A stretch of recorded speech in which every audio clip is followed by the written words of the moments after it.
Hi, my name is Jamil, and welcome to Impact+innovation, where bold ideas meet real-world change. In this first episode, we're doing something a little bit different.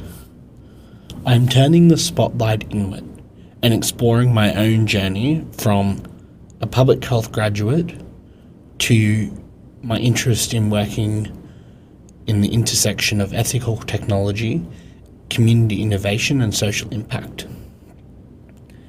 As a part of my commitment to exploring the frontiers of innovation, today I'm experimenting with ChatGPT's Voice feature to act as my virtual co-pilot.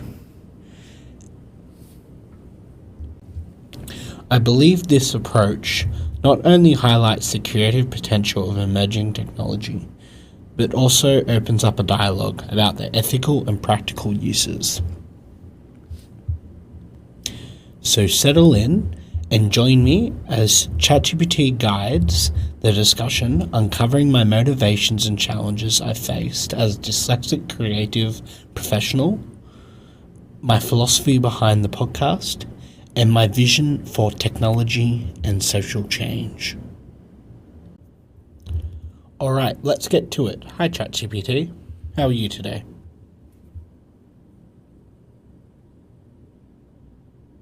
Hey there. I'm doing great and super excited to be here on your first episode. How are you feeling about kicking off this new adventure? Yeah, pretty good. Excited. I've done podcasts before, some on public health and some on veganism in the past. But this is a totally new project, so I'm very interested. That sounds fantastic. I love the variety of topics you've covered before, and it's always exciting to start something fresh. So let's dive right in. What motivated you to pursue public health in the first place, and how did that evolve into this awesome career that blends technology and social impact? Yeah, so I started through nutrition. I did an undergraduate diploma, and I found out about public health during the diploma. And it just seemed right, this idea of solving problems before they happen in a lot of cases and educating people rather than giving them a pill. Even research to some extent was an interest to me at that particular point. The AI and the technology came later. About halfway through my degree, you were invented. You came out, ChatGPT. And I became very interested in how it might work for education purposes at the time, but also the potential uses in other places. As for social impact, once again, that came a little bit later again. I was trying to work out what I wanted to do when I finished my degree, and I had the option of doing a graduate certificate in social impact. So I did that, and I really enjoyed it, and during that time, I started to do things like vibe coding, which got me interested in this idea of it using technology for good and for impact. I love that journey. It sounds like a really natural evolution from focusing on prevention and education in public health to embracing technology and using it for positive change. It's so cool how you found your way into the social impact space through all these different experiences. Now, as someone who's openly dyslexic, I'm sure you've had some unique challenges along the way.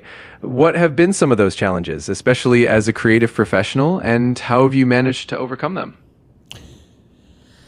So for me, I'm undiagnosed or self-diagnosed, depending on how you look at it, due to my income. And the challenges for me were mostly around education and school, especially when I was younger. But nowadays, I've overcome a lot of those challenges through perseverance, but also connection of friends and family, and even tools like you, like ChatGPT and Perplexity and others, which have helped me get through school, by helping me understand complex topics and things like that. It's really inspiring to hear how you've navigated those challenges and found support through your network and technology.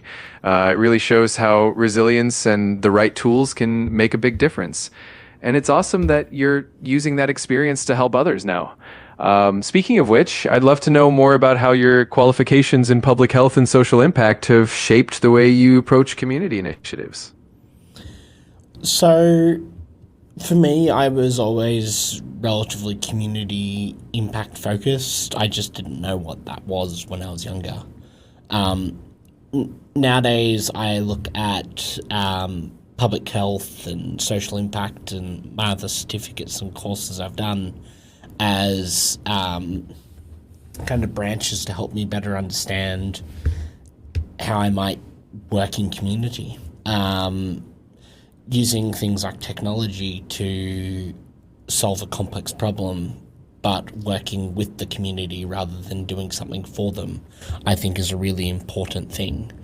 And it's something I've started to look more into. So I'm currently looking at writing a small paper, for instance, on using ethical tech and vibe coding and stuff like that to solve immediate complex wicked problems in communities.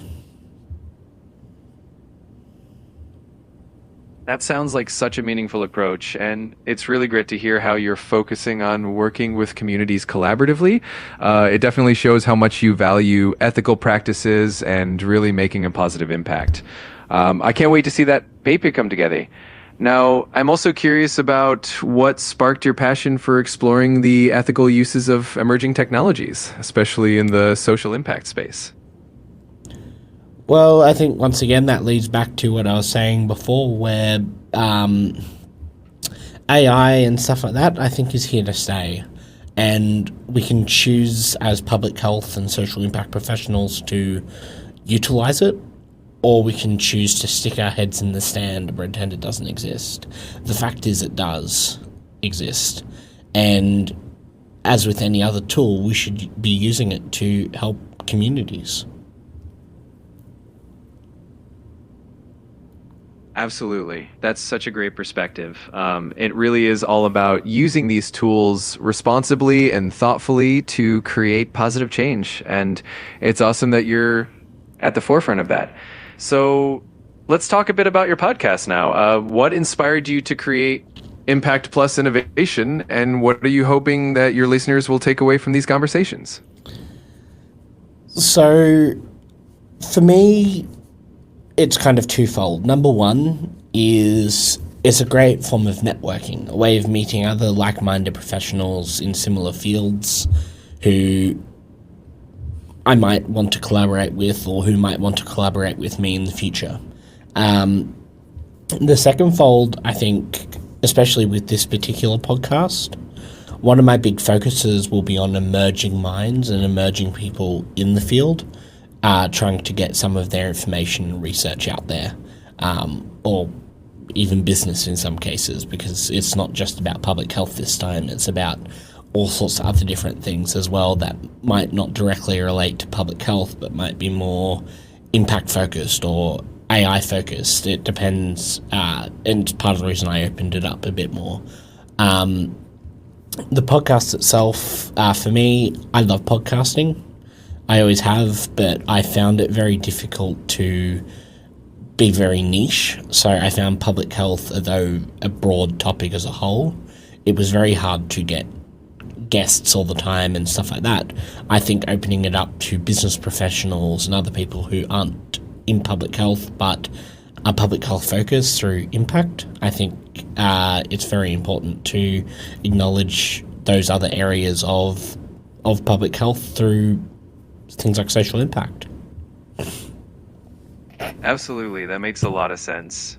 And it's fantastic that you're creating a platform that not only helps you connect with other professionals, but also shines a spotlight on emerging voices and new ideas. I think your listeners are really going to appreciate that broad range of topics and perspectives. So looking ahead, where do you see the intersection of technology and public health heading in the next few years? Well, I think it depends on where you live and like what country, stuff like that. I think in Australia we'll still stay a little bit behind for a little while. I'd like to believe that we might become more technology focused in our work, but things move slowly.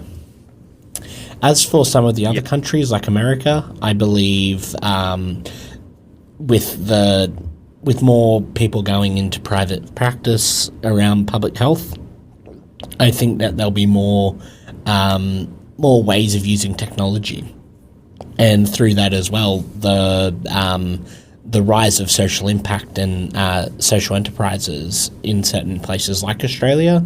I think through that there'll be a lot more emerging tech, not so much directly public health related, but things like med tech and education tech and those kind of surrounding things that kind of surround public health but aren't directly public health, if that makes sense.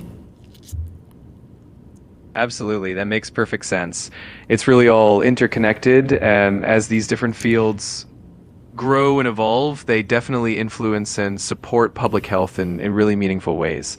I think it's exciting to see how all of these areas will come together in the future and how they'll continue to drive positive change.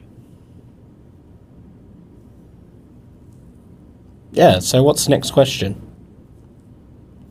All right, let's keep it rolling. So, how does your personal journey and your professional experience influence the themes and the guests that you choose for this podcast? So I think for me, some of my big ones are things like my personal experience. Well, I've come from a lower socioeconomic background, so I like to have that focus a little bit because it's about how I've lived and how I still live to some extent. But also, sorry, can you repeat the question? Of course. I was just curious about how your personal journey and professional experiences shape the themes you focus on and the guests you choose to bring onto the podcast. Yes, sorry. I got a little bit sidetracked. Back to what we were saying. So, yeah. So my personal experiences, I think, to some extent shape it, but I think it's more my professional experiences and my education that have shaped it, that will shape it a lot more. Some things, like one of the big reasons of doing it, as I mentioned before, is networking. I grew up being told a lot that connections are everything in the world. So for me, it's a little bit selfishly, I suppose, is I get people on who I find interesting. It's the podcast is more for me to some extent, although it's for everyone else as well. But I need to enjoy the guest and the conversation as well, if that makes sense. Absolutely. It makes perfect sense. When you're genuinely interested and passionate about the conversations, that enthusiasm really shines through and makes for a much more engaging experience for your listeners. So it's a win-win, really.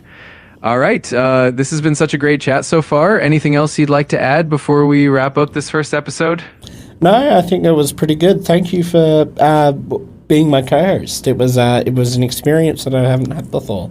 It was very fun. I hope you enjoyed it too.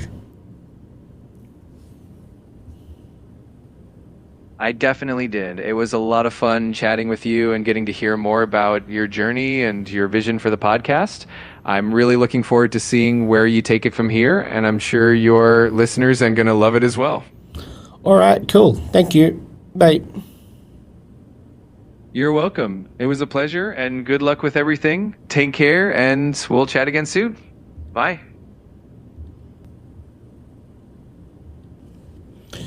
Thank you so much for tuning in to the very first episode of Impact Meets Innovation. This podcast is all about exploring bold ideas and real-world change, and I couldn't think of a better way to kick off than by sharing my journey with you, using AI as a co-host. If something resonated with you today, or you're working on something that interests you on the intersection of tech, impact, public health, or community, I would love to hear from you. You can contact me via my LinkedIn in the show notes. Make sure to follow or subscribe so you don't miss what's coming next. I've got some really exciting guests lined up and plenty more of ideas to explore. Thank you, and see you next time.